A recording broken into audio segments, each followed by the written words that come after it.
Hello everyone, good evening all of you. How are you all? So you all are preparing for what? Yes, for final exam.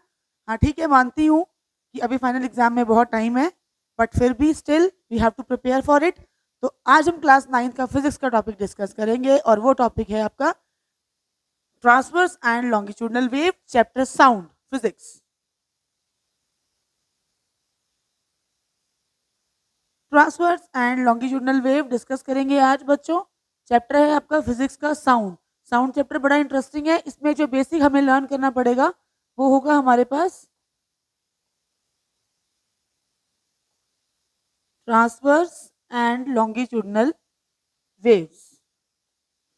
ठीक है, तो we have two types of waves. First is transverse and other is longitudinal. But उससे भी पहले बच्चों हमें क्या समझने की जरूरत है? हमें यह समझने की जरूरत है कि साउंड एक्चुअल में है क्या. Sound it is a form of energy. ये एक एनर्जी का ही फॉर्म है. ठीक है, जैसे हमने लोअर क्लासेस में किया था ना कि light is the form of energy, उसी तरह से sound is also a form of energy which gives us sensation of hearing. Sensation of hearing. जैसे हम लाइट के केस में बोलते थे कि light is a form of energy which gives us sensation of vision. Light के case में हम विजन की बात करते हैं. इसी तरह से साउंड के केस में हम हियरिंग की बात करेंगे. ठीक है, तो अब साउंड वेव पढ़ने से पहले, साउंड को एग्जैक्टली डीपली पढ़ने से पहले हमें दो तरह की वेव्स का पता होना जरूरी है, ट्रांसवर्स एंड लॉन्गिट्यूडनल. तो ट्रांसवर्स वेव्स क्या हैं? The wave shakes perpendicular to the movement direction. जैसे कि वेव की मूवमेंट की डायरेक्शन ये है. वेव जो है वो इस डायरेक्शन में मूव कर रही है, लेकिन जो शेक है वो परपेंडिकुलर में हो रहा है. मतलब जो पार्टिकल्स की मूवमेंट हो रही है वो डायरेक्शन के मूवमेंट के परपेंडिकुलर है. देखो ये जो लाइन मैंने बनाई जिसको मैं रेड कर रही हूं, ये है direction of propagation. Direction of propagation. ठीक है, लेकिन जो पार्टिकल्स की मूवमेंट है ये वाली, this is perpendicular to the movement of the wave. Direction के परपेंडिकुलर है. इस तरह की जो वेव्स होती हैं उनको हम बोलते हैं ट्रांसवर्स वेव्स. जैसे कि लाइट वेव. जो लाइट वेव है that is a transfer wave. Next जो हम बात करेंगे that is longitudinal waves.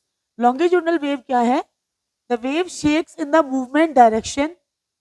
Longitudinal waves are also known as compression waves. अब जैसे हमने इससे पहले वाले जो ट्रांसवर्स वेव था, ठीक है, ट्रांसवर्स वेव में हमने बोला था कि जो डायरेक्शन है वेव की मूवमेंट उसके परपेंडिकुलर होगी. लेकिन इसमें क्या है कि वेव जो है सेमी डायरेक्शन में मूव करेगी जहां पे डायरेक्शन है. ठीक है, कंप्रेशन वेव्स हम इसको ऐसे बनाएंगे. लॉन्गिट्यूडनल वेव जो है दे आर लाइक दिस.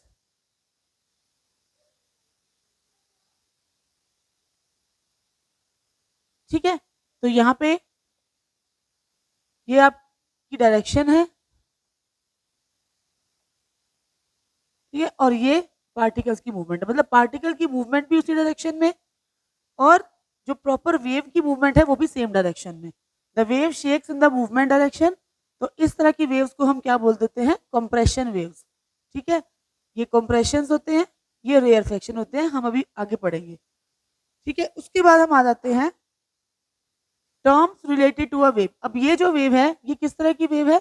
ये वेव है आपकी ट्रांसवर्स वेव. ठीक है, अब कुछ टर्म्स हैं जो हम पढ़ेंगे. ट्रांसवर्स वेव या लॉन्गिट्यूडनल वेव्स मैं आपको फर्दर बताती हूँ. पहले ट्रांसवर्स वेव की बात करते हैं.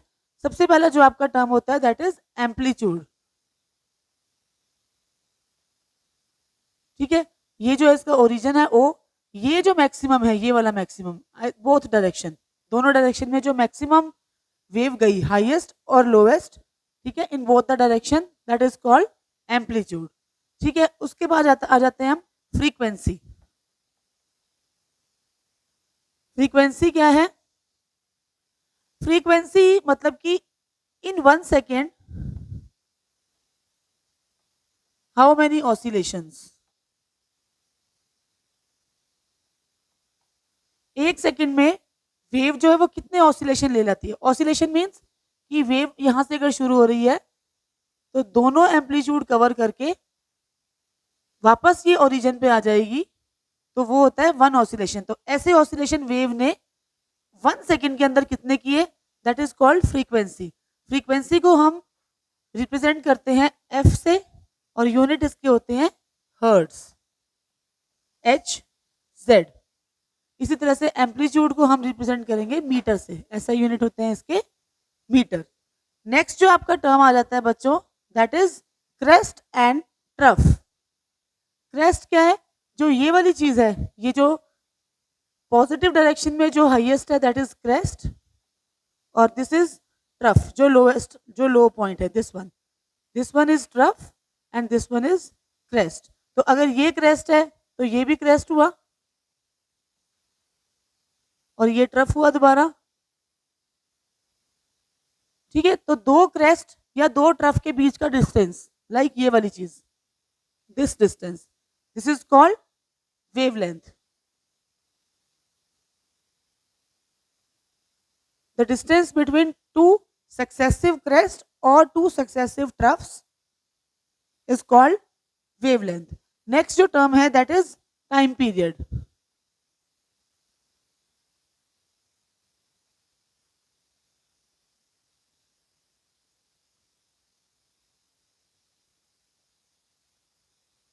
Next जो आपकी term आएगी that is time period.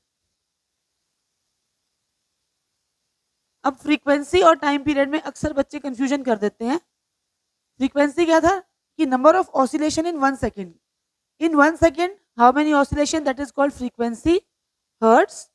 और टाइम पीरियड क्या है? Time period is in 1 second 1 oscillation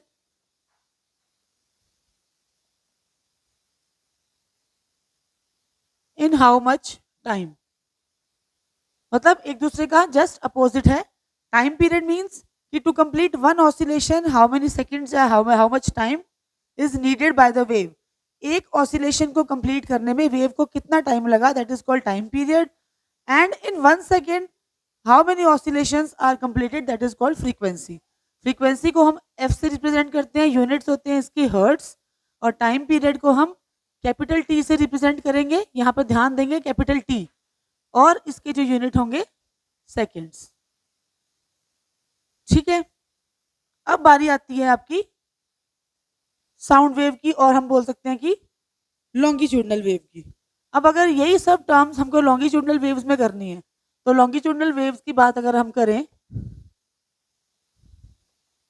longitudinal wave, ठीक है, तो लॉन्गिट्यूडनल वेव में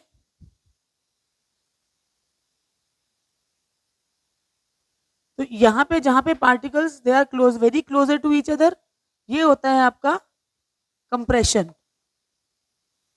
और जहाँ पे पार्टिकल्स के बीच में डिस्टेंस आ जाता है दैट इज कॉल्ड रेयरफेक्शन। ठीक है, तो इसमें ये कंप्रेशन और रेयरफेक्शन है। जिस तरह से ट्रांसवर्स वेव्स में क्रेस्ट और ट्रफ थे, in longitudinal wave there are compression and rarefaction. जैसे हमने बोला था कि दो सक्सेसिव कंप्रेशन के बीच का जो डिस्टेंस है वो वेवलेंथ है, इसी तरह से दो सक्सेसिव कंप्रेशंस का जो डिस्टेंस है, मतलब ये कंप्रेशन और अभी यहाँ कंप्रेशन है, तो ये जो डिस्टेंस हुआ that is called wavelength. Wavelength को हम रिप्रेजेंट करेंगे लैम्डा, और यूनिट होंगे इसके metre. So the distance between two successive crest और two successive trough in case of transverse wave, and the distance between two successive compressions or two successive rarefaction in case of longitudinal wave is called its wavelength, and wavelength is symbolized as lambda, and SI unit of wavelength is meter. Clear? Now we will do the relation between wavelength, frequency and velocity of the wave.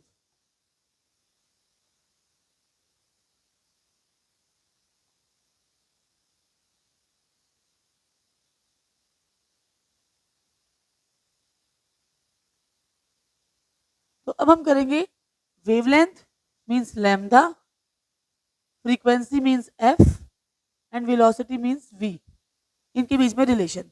तो सबसे पहले तो मैं आपको बता दूं, frequency is equal to 1 upon time period. That means we can call f 1/t, और frequency को हम एक और टर्म से रिप्रेजेंट कर सकते हैं, mu. We can write mu is equal to 1/t. This is a relation between frequency and time period. और एक रिलेशन है हमारे पास, that is velocity is equal to lambda into mu. ये रिलेशन है हमारे पास, मतलब velocity जो है that is equal to wavelength multiply by frequency. ठीक है. Now we will do one numerical. आपको ये दोनों रिलेशन जो है वो याद रखने हैं. अब इसी से रिलेटेड हम एक न्यूमेरिकल करेंगे. तो न्यूमेरिकल क्या है? A harmonic wave is moving along a रोप.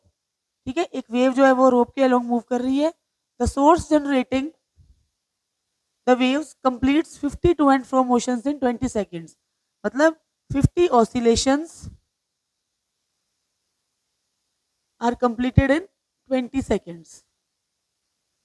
तो इसका मतलब अगर 20 सेकंड्स में 50 ऑसिलेशंस कंप्लीट हो जाते हैं तो 1 सेकंड में, मतलब हम क्या फाइंड आउट कर रहे हैं? फ्रीक्वेंसी. 1 सेकंड में कितने ऑसिलेशंस हो जाएंगे? 50 divided by 20, that is equal to 5/2 oscillations.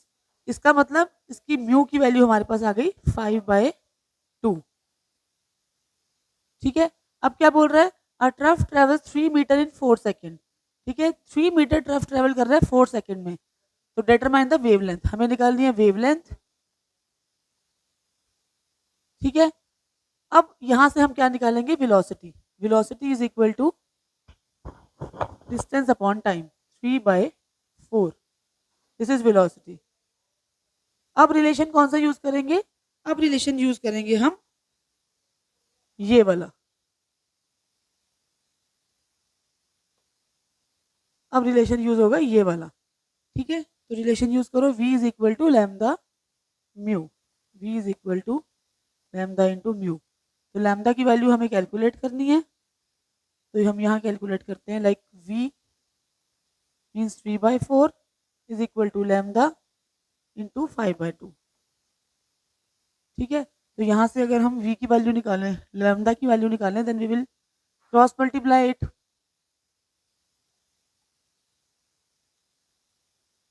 तो इसको यहाँ सॉल्व करते हैं.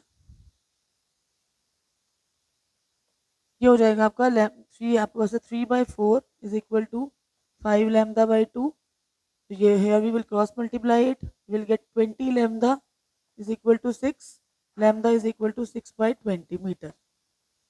ठीक है, दिस इज योर आंसर.